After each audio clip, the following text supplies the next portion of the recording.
बिस्मिल्लाहिर्रहमानिर्रहीम अस्सलाम वालेकुम। आज मैं आपके साथ रमैसा शेफ़ की किचन में आपके साथ बहुत ही ज़बरदस्त और आउटस्टैंडिंग स्पेशल बैंगन की रेसिपी को लेकर आया और इंशाल्लाह मुझे उम्मीद है कि आपको मेरी ये बनाई हुई रेसिपी ज़रूर पसंद आएगी। तो इसके लिए मैं ये बैंगन है मेरे पास, ये आपने कोशिश करनी है छोटे साइज़ के बैंगन आपने परचेज़ करने हैं। तो बाकी ये चीज़ें हैं जो मैं इस रेसिपी को इंशाल्लाह बनाने में इस्तेमाल करूँगा। तो चलें स्टार्ट करते हैं इस रेसिपी को। बिस्मिल्लाहिर्रहमानिर्रहीम। ये मेरे पास आधा किलो के बराबर बैंगन है। इन बैंगन को आपने अच्छे तरीके से वॉश करके साफ़ कर लेना। अगर आप चाहें तो गोल वाले बैंगन भी इस रेसिपी के बनाने में आप इस्तेमाल कर सकते हैं। तो इस तरह आपने इसकी साइडें काट लेनी हैं और तमाम बैंगन्स की जो है ना आपने इस तरह साइडें काट लेनी है। आपने कोशिश करनी है कि ये बैंगन्स जो आप सब्ज़ी वाले से लेंगे ये छोटे साइज़ के हों, बड़े साइज़ के नहीं होने चाहिए। तो छोटे साइज़ के होंगे तो आप इनके अंदर आपको कीड़े भी इंशाल्लाह नहीं मिलेंगे। अगर आप बड़े साइज़ के लेंगे तो उनमें कीड़े होंगे। तो उसके बाद आपने इस तरह इनकी कटिंग कर लेनी है। तो इसके बाद मैं एक बाउल लेकर इसमें 2 गिलास के बराबर पानी डालूँगा। पानी डालने के बाद मैं इसके अंदर नमक डाल दूंगा, तकरीबन आधा खाने के चम्मच के बराबर। और ये कटे हुए जो बैंगन हमने रखे हुए थे इस तरह काट कर, ये आपने 1 बाय 1 करके इसके अंदर डालने। नमक डालने से ये होगा कि ये जो बैंगन हैं जब इनको आप काट कर पानी में डालेंगे तो इंशाल्लाह ये काले नहीं होंगे। इस तरह आपने मज़ीद जो है इनकी कटिंग कर लेनी है। और तमाम बैंगन्स की मैंने इस तरह कटिंग कर ली है। इसके बाद मैं इनको ड्रेन कर लूँगा।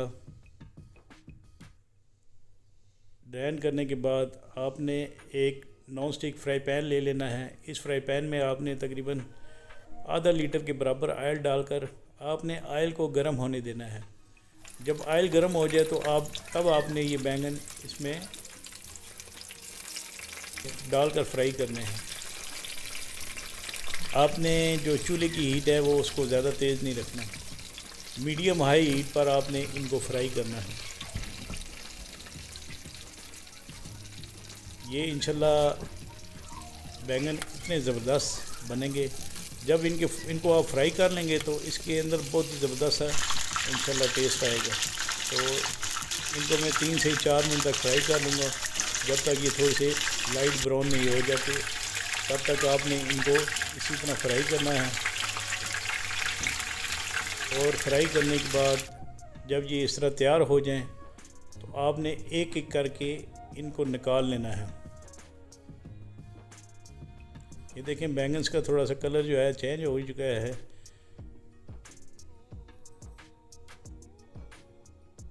इस तरह निकालने के बाद अब मैं इनका मसाला बनाने के लिए एक बाउल ले लूँगा। आपने इस बाउल में तकरीबन 1.5 कप के बराबर दही डालना है और इसमें आपने आधा खाने के चम्मच के बराबर नमक और ये लाल मिर्चें हैं आधा खाने के चम्मच के बराबर, ये डालकर आपने आधा खाने के चम्मच के बराबर आपने कुटी लाल मिर्च और ये सूखा धनिया ये 1 चाय की चम्मच के बराबर आपने इसके अंदर डालकर इस दही को आपने अच्छे तरीके से विस्क के साथ मिक्स कर लेना है ताकि इसके अंदर कोई लम्स वगैरह ना रहे। तो इसके बाद मैं एक नॉन स्टिक कढ़ाई ले लूँगा। कढ़ाई में आपने सबसे पहले आधा कप के बराबर ऑयल डालना है। ये मैं थोड़ा सा मज़ीद ऑयल जिसमें मैंने बैंगन फ्राई किए थे ये भी थोड़ा सा इसमें डाल रहा हूँ। तो इसके बाद आपने चॉप की हुई प्याज जो तकरीबन 1.5 कप के बराबर है ये आपने फ़ाइन की हुई चॉप प्याज इसके अंदर डालनी है। और इस प्याज को इतनी देर तक आपने सौते करना है जब तक आप ये प्याज नरम नहीं हो जाते। आपने इन प्याज को ज़्यादा ब्राउन नहीं करना, बिल्कुल लाइट सा रखना है आपने, यानी लाइट सा सफ़ेद हो। इसके बाद आप लहसुन चॉप की जो तकरीबन 1 खाने की चम्मच के बराबर है ये आपने इसके अंदर डालनी है। जब इसमें लहसुन और प्याज की अच्छी सी खुशबू आना शुरू हो जाए तो आपने इसके अंदर जो हमने दही रखा हुआ था वो आपने इसके अंदर डाल देना है।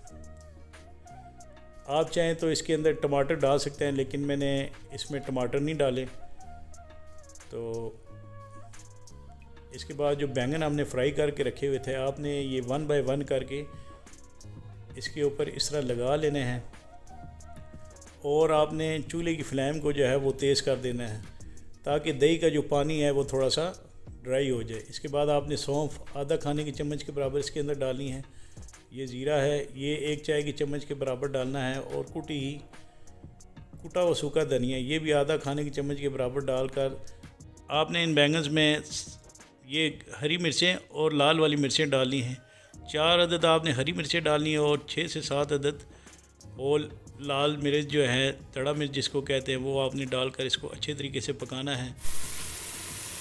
और अगर आपके बच्चे ये बैंगन खाना ना पसंद करें तो इसमें टेस्ट बनाने के लिए आपने एक कनौर क्यूब जो है वो इसके अंदर डाल देनी है।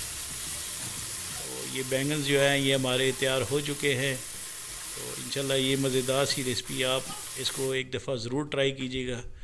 इंशाल्लाह आपको मेरी बनाई हुई रेसिपी आपको ज़रूर पसंद आएगी। इसके बारे में मुझे कमेंट्स बॉक्स पर कमेंट्स ज़रूर दीजिएगा, क्योंकि आपका कमेंट्स देने से हमारी हौसला अफजाई होती है।